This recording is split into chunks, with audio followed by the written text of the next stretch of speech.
새벽 3시쯤 당신은 갑자기 잠에서 깹니다. 아무 이유 없이 눈이 떠진 것 같지만 그 순간 다리 근육이 돌처럼 단단하게 굳어버립니다. 종아리가 심하게 비틀리듯 조여오고 숨이 멎을 것 같은 통증이 몇 초, 길게는 몇 분까지 이어집니다. 당신은 급하게 다리를 주무르고 겨우 통증이 풀리면 다시 누워보지만 이미 잠은 완전히 깨버린 상태입니다. 이 경험, 당신에게 낯설지 않죠. 오히려 점점 더 자주 반복되고 있을 겁니다. 그리고 당신은 아마 이렇게 생각했을 가능성이 큽니다. 아, 마그네슘이 부족한가 보다. 그래서 영양제를 챙겨 먹거나 바나나를 더 먹어보기도 했을 겁니다. 하지만 여기서 가장 중요한 사실 하나를 말씀드리겠습니다. 지금 당신의 이 증상, 단순한 마그네슘 부족이 아닐 가능성이 훨씬 더 큽니다. 이건 단순한 근육 문제가 아니라 당신의 몸 어딘가에서 이미 균형이 무너지기 시작했다는 신호일 수 있습니다. 그리고 더 위험한 건 대부분의 사람들이 이 신호를 너무 가볍게 넘긴다는 점입니다. 그냥 피곤해서 그런 거겠지.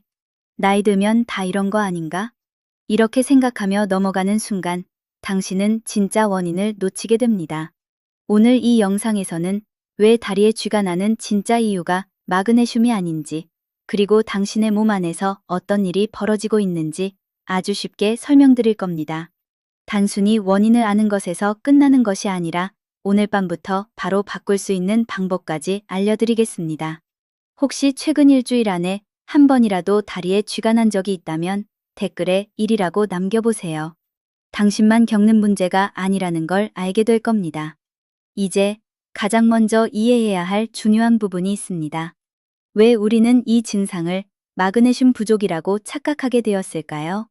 당신이 다리에 쥐가 날 때마다 마그네슘이 부족해서 그렇다라고 생각하게 된 이유는 아주 단순합니다. 너무 많은 곳에서 그렇게 말하고 있기 때문입니다. 인터넷, 건강 프로그램, 주변 사람들까지 거의 모든 정보가 같은 방향을 가리키고 있습니다. 그리고 실제로 마그네슘은 근육이완에 중요한 역할을 합니다. 그래서 이 설명은 완전히 틀린 말은 아닙니다. 하지만 문제는 이 설명이 전체의 일부일 뿐이라는 점입니다. 당신의 몸을 하나의 전기 회로라고 생각해 보세요. 근육은 전기 신호에 의해 움직이고 신경은 그 신호를 전달하며 혈액은 그 환경을 유지해 줍니다. 그런데 단순히 마그네슘 하나만 보충한다고 해서 이 모든 시스템이 정상으로 돌아올까요? 대부분의 경우 그렇지 않습니다. 실제로 많은 사람들이 몇 달 동안 마그네슘을 꾸준히 먹어도 다리에 쥐가 나는 증상이 크게 좋아지지 않는 이유가 바로 여기에 있습니다. 문제의 중심이 다른 곳에 있기 때문입니다. 더 중요한 사실은 따로 있습니다. 당신이 반복적으로 다리에 쥐가 난다는 것은 단순한 영양 부족이 아니라 신경과 혈관의 협력 시스템에 문제가 생겼을 가능성이 높다는 신호입니다. 쉽게 말해 근육이 혼자 잘못된 게 아니라는 겁니다. 신경이 과도하게 흥분하거나 혈류가 충분히 공급되지 않거나 또는 이 두 가지가 동시에 발생하면 근육은 쉽게 경련 상태에 빠집니다. 특히 가만히 누워있는 밤에 더 쉽게 나타나죠.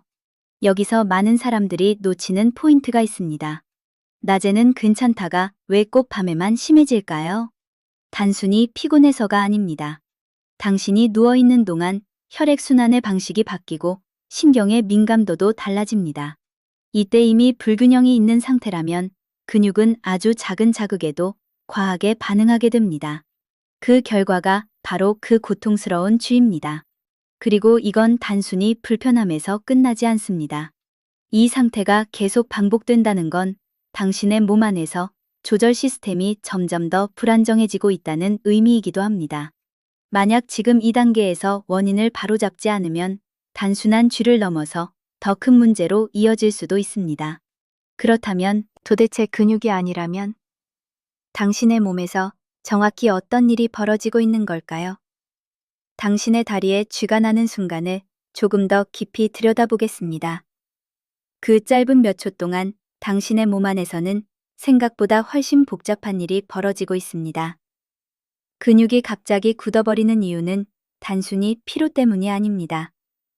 실제로는 근육을 조절하는 신경이 과도하게 흥분하면서 멈춰야 할 신호를 제대로 보내지 못하는 상태에 가깝습니다. 쉽게 말해보겠습니다. 당신의 근육은 항상 두 가지 신호를 받습니다. 하나는 수축해라, 다른 하나는 이제 풀어라입니다. 이 두 신호가 균형을 이루면서 우리는 부드럽게 움직일 수 있습니다. 그런데 문제가 생기면 어떻게 될까요? 수축해라라는 신호는 계속 들어오는데 이제 풀어라라는 신호가 늦어지거나 약해집니다. 그 순간 근육은 풀리지 못하고 계속 긴장 상태에 갇히게 됩니다. 이것이 바로 쥐가 나는 본질입니다. 여기서 중요한 건 이 문제의 시작점이 근육이 아니라 신경이라는 점입니다. 신경이 왜 이렇게 예민해질까요? 당신의 몸이 보내는 작은 힌트를 하나 떠올려 보세요. 평소보다 다리가 쉽게 피로해지거나 오래 앉아 있다가 일어날 때 뻣뻣함을 느끼거나 발이 자주 차가워지는 느낌이 있다면 이미 신경과 혈류의 균형이 깨지고 있다는 신호일 수 있습니다. 이 상황을 자동차에 비유해 보겠습니다. 브레이크와 엑셀이 동시에 밟히는 상태를 상상해 보세요. 차는 앞으로 나가려 하면서도 동시에 멈추려 하기 때문에 결국 엔진에 무리가 가고 시스템 전체가 불안정해집니다. 당신의 근육도 지금 비슷한 상태입니다. 신경은 계속 수축 신호를 보내고 있는데 이를 안정시켜야 할 혈류나 전해질 환경이 제대로 따라주지 못하면 근육은 극단적인 반응을 보이게 됩니다. 그 결과가 바로 밤중에 당신을 깨우는 그 고통입니다. 그리고 여기서 더 중요한 사실이 있습니다. 이 현상이 반복된다는 것은 단순한 일시적인 문제가 아니라 지속적인 불균형 상태라는 의미입니다. 많은 사람들이 이 단계에서 여전히 이렇게 생각합니다. 그래도 그냥 근육 문제 아닌가? 하지만 진짜 문제는 이제부터 시작됩니다. 당신의 몸 안에서 근육보다 더 근본적인 시스템이 서서히 흔들리고 있기 때문입니다. 그렇다면 그 중심에 있는 것은 무엇일까요? 왜 이 문제가 점점 더 자주, 더 강하게 나타나는 걸까요? 이제부터는 근육이 아니라 그 뒤에 있는 더 중요한 시스템을 보셔야 합니다.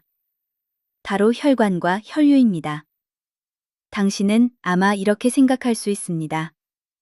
피가 안 통하면 그냥 저리거나 차가운 느낌이 드는 거 아닌가? 맞습니다. 하지만 문제는 그보다 훨씬 깊습니다. 당신의 근육은 단순히 움직이는 조직이 아닙니다. 끊임없이 산소와 영양을 공급받아야 하고 동시에 노폐물을 배출해야 정상적으로 작동합니다.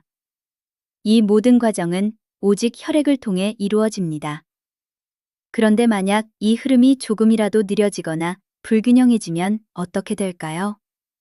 근육은 필요한 에너지를 충분히 받지 못하고 대신 피로 물질이 쌓이기 시작합니다.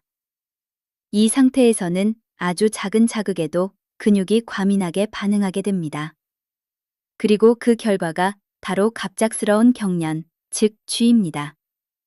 여기서 중요한 포인트 하나를 짚어야 합니다. 이 혈류 문제는 갑자기 생기는 것이 아니라 아주 천천히 진행됩니다. 예를 들어보겠습니다. 하루 종일 앉아있는 시간이 길어지거나 수분 섭취가 부족하거나 혈관이 점점 탄력을 잃게 되면 당신의 혈액 흐름은 서서히 느려지기 시작합니다. 그리고 이 변화는 낮에는 크게 느껴지지 않습니다. 움직이고 있기 때문에 어느 정도 보완이 되기 때문입니다. 하지만 밤이 되면 상황이 완전히 달라집니다. 당신이 누워서 움직이지 않는 동안 혈액은 아래쪽으로 더 쉽게 정체되고 특히 종아리 근육은 상대적으로 산소 공급이 줄어드는 환경에 놓이게 됩니다. 이때 이미 혈류가 원활하지 않은 상태라면 근육은 아주 작은 신호에도 과도하게 수축하게 됩니다. 그래서 당신은 깊이 잠든 상태에서도 갑자기 통증으로 깨어나게 되는 것입니다. 그리고 여기서 더 주의해야 할 점이 있습니다. 이런 혈류 문제는 단순히 쥐가 나는 것으로 끝나지 않을 수 있다는 사실입니다. 처음에는 가끔 발생하던 병련이 점점 더 자주 나타나고 통증도 강해지며 회복 시간도 길어집니다. 이것은 당신의 몸이 점점 더 비효율적인 상태로 가고 있다는 신호입니다. 많은 사람들이 이 단계에서도 여전히 원인을 잘못 짚습니다. 운동이 부족해서 그런가? 나이가 들어서 어쩔 수 없지. 하지만 이건 단순한 노화가 아니라 당신의 몸이 보내는 명확한 경고일 수 있습니다.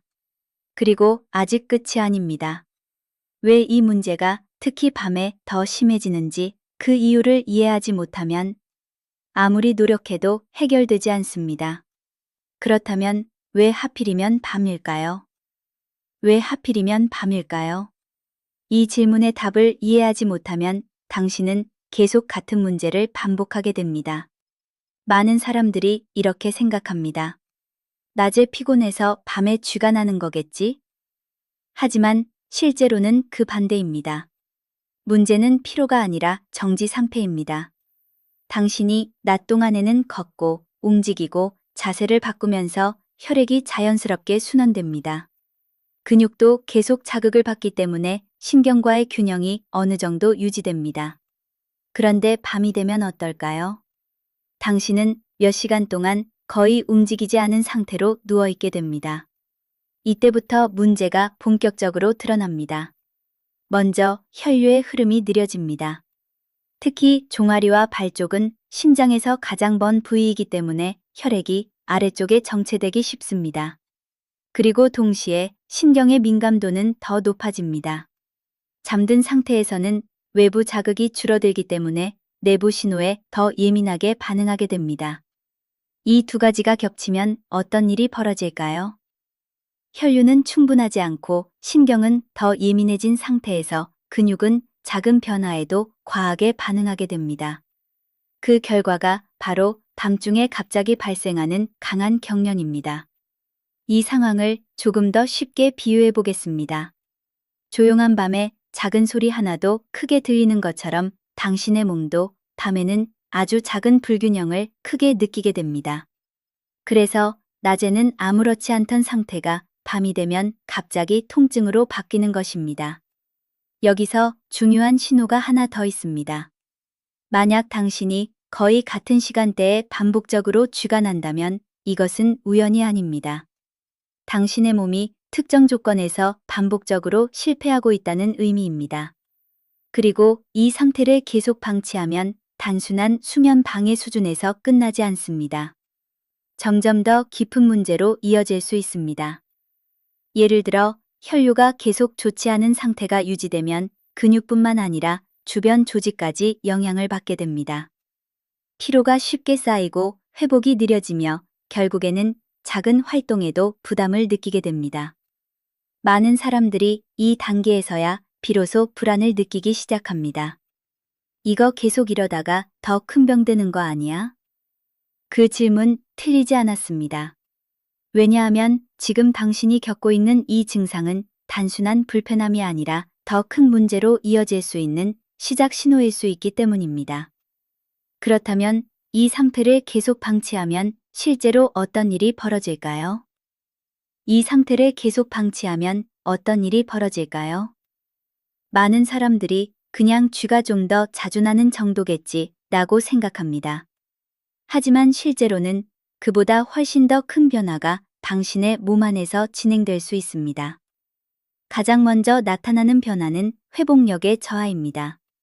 예전에는 쥐가 나도 몇 초 지나면 풀렸다면 이제는 통증이 더 오래 지속되고 다음 날까지 근육이 뻐근하게 남습니다. 이것은 단순한 근육 문제가 아니라 혈류와 신경 조절 시스템이 점점 더 느려지고 있다는 신호입니다. 이 상태가 계속되면 당신의 다리는 점점 더 쉽게 피로해집니다. 조금만 걸어도 무겁고 오래 서 있으면 당기는 느낌이 들고 계단을 오를 때 유난히 힘들어집니다. 이건 단순한 노화가 아닙니다. 당신의 몸이 에너지를 제대로 전달하지 못하는 상태로 가고 있다는 의미입니다. 여기서 더 중요한 단계가 있습니다. 혈류가 지속적으로 원활하지 않으면 근육뿐만 아니라 신경 자체에도 영향을 주기 시작합니다. 이때부터는 단순한 경련이 아니라 저림, 감각 이상, 심하면 통증 없이도 불편함이 계속 이어지는 상태로 변할 수 있습니다. 많은 사람들이 이 지점에서야 병원을 찾습니다. 하지만 이미 몸은 오랜 시간 동안 잘못된 상태에 적응해버린 뒤입니다. 더 주의해야 할 신호도 있습니다. 만약 한쪽 다리만 유독 심하게 쥐가 나거나 통증이 점점 밑쪽으로 올라오는 느낌이 있다면 이것은 단순한 생활 문제를 넘어선 가능성도 고려해야 합니다. 물론 모든 경우가 심각한 질환으로 이어지는 것은 아닙니다. 하지만 문제는 대부분의 사람들이 이 경고 신호를 너무 늦게 인식한다는 점입니다. 당신의 몸은 항상 먼저 신호를 보냅니다. 통증, 경련, 피로. 이 모든 것은 갑자기 나타나는 것이 아니라 오랜 시간 쌓인 결과입니다. 그래서 지금 이 순간이 중요합니다. 지금 단계에서는 아직 되돌릴 수 있습니다. 하지만 이 신호를 계속 무시한다면 나중에는 관리가 아니라 치료의 문제가 될 수도 있습니다. 그렇다면 지금 당장 무엇을 바꿔야 할까요? 복잡한 방법이 아닙니다. 오히려 대부분의 사람들이 너무 단순해서 놓치고 있는 것들입니다. 오늘 밤부터 바로 시작할 수 있는 가장 중요한 변화 3가지를 말씀드리겠습니다. 지금부터 말씀드릴 내용은 복잡하지 않습니다. 오히려 너무 단순해서 많은 사람들이 무시하고 지나치는 것들입니다. 하지만 이 3가지만 제대로 바꿔도 당신의 몸은 생각보다 빠르게 반응하기 시작합니다. 첫 번째는 수분 섭취 방식입니다. 많은 사람들이 물을 많이 마셔야 한다는 말은 알고 있습니다. 하지만 중요한 건 얼마나가 아니라 어떻게입니다. 당신이 하루 종일 물을 거의 안 마시다가 저녁이나 밤에 한꺼번에 많이 마신다면 어떻게 될까요? 혈액은 낮 동안 점점 더 끈적해지고 순환이 느려진 상태가 됩니다. 그러다가 밤에 갑자기 수분이 들어오면 이미 균형이 깨진 상태에서는 충분히 활용되지 못합니다. 결국 낮에는 부족하고 밤에는 과한 상태가 반복됩니다. 오늘부터는 방법을 바꿔야 합니다. 아침에 일어나서 1컵, 오전 중에 1컵, 오후에 나눠서 1컵씩. 작게 나눠서 지속적으로 공급하는 것이 핵심입니다. 두 번째는 잠들기 전 다리 상태입니다. 당신은 잠들기 직전까지 거의 움직이지 않다가 바로 누워버리지 않나요? 이 상태에서는 혈액이 아래쪽에 정체된 채로 밤을 시작하게 됩니다. 아주 간단한 방법이 있습니다. 잠들기 5분 전 발끝을 몸 쪽으로 당겼다가 펴는 동작을 천천히 10에서 15회 반복해 보세요. 이 동작은 종아리 근육을 부드럽게 자극하면서 혈류를 다시 위로 끌어올리는 역할을 합니다. 많은 사람들이 스트레칭을 어렵게 생각하지만 이 정도만으로도 충분히 큰 변화를 만들 수 있습니다. 세 번째는 저녁 식사와 카페인 습관입니다. 저녁 늦게 짠 음식이나 자극적인 음식을 먹으면 몸 안의 수분 균형이 쉽게 깨집니다. 또한 커피나 차를 늦은 시간까지 마시면 신경이 더 예민해진 상태로 밤을 맞이하게 됩니다. 이 상태에서는 근육이 작은 자극에도 과하게 반응하기 쉽습니다. 그래서 가능하다면 잠들기 최소 4시간 전에는 카페인을 줄이고 저녁 식사는 가볍고 균형 있게 마무리하는 것이 좋습니다. 이 3가지는 특별한 도구도 비용도 필요하지 않습니다. 하지만 대부분의 사람들이 이 정도로 바뀌겠어? 라고 생각하며 실천하지 않습니다. 그리고 바로 그 차이가 결과를 만듭니다. 오늘 밤 단 하루만이라도 이 방법을 그대로 해보세요. 당신의 몸이 어떻게 반응하는지 스스로 느끼게 될 겁니다. 하지만 여기서 끝이 아닙니다. 이건 단순히 증상을 줄이는 단계일 뿐입니다. 이 상태를 완전히 끊고 다시는 반복되지 않게 만들기 위해서는 조금 더 근본적인 접근이 필요합니다. 지금까지 당신은 왜 다리에 쥐가 나는지 그리고 무엇을 바꿔야 하는지 이해하셨을 겁니다. 하지만 여기서 한 가지 더 중요한 질문이 남아 있습니다. 이걸 계속 반복하지 않으려면 어떻게 해야 할까? 단순히 오늘 밤 한번 좋아지는 것과 앞으로 계속 재발하지 않는 것은 완전히 다른 이야기입니다. 당신의 몸은 기억합니다. 좋은 습관도 나쁜 습관도 모두 쌓여서 결과로 나타납니다. 그래서 핵심은 한 번의 해결이 아니라 반복 가능한 시스템입니다. 아주 간단하게 정리해 드리겠습니다. 첫째, 당신의 하루 리듬을 일정하게 유지해야 합니다. 수면 시간, 식사 시간, 수분 섭취 패턴이 매일 크게 흔들리면 몸의 조절 시스템은 계속 불안정해집니다. 둘째, 몸을 완전히 정지 상태로 두는 시간을 줄여야 합니다. 특히 저녁 이후에는 가벼운 움직임이라도 꾸준히 만들어주는 것이 중요합니다. 셋째, 당신의 몸이 보내는 작은 신호를 절대 무시하지 마세요. 다리가 당기거나 피로가 빨리 쌓이거나 발이 차가워지는 느낌. 이 모든 것은 이미 시작된 변화의 초기 단계입니다. 많은 사람들이 조금 더 지켜보자고 생각하다가 결국 더 큰 문제로 이어집니다. 하지만 좋은 소식이 있습니다. 지금 이 단계라면 당신의 몸은 충분히 다시 균형을 되찾을 수 있습니다. 당신은 이미 중요한 첫 단계를 넘었습니다. 원인을 제대로 이해했고 무엇을 바꿔야 하는지도 알게 되었습니다. 이제 남은 건 단 하나입니다. 실제로 행동으로 옮기는 것입니다. 오늘 밤 자기 전에 단 5분만 투자해 보세요. 그리고 내일 아침 몸의 느낌을 한번 확인해 보세요.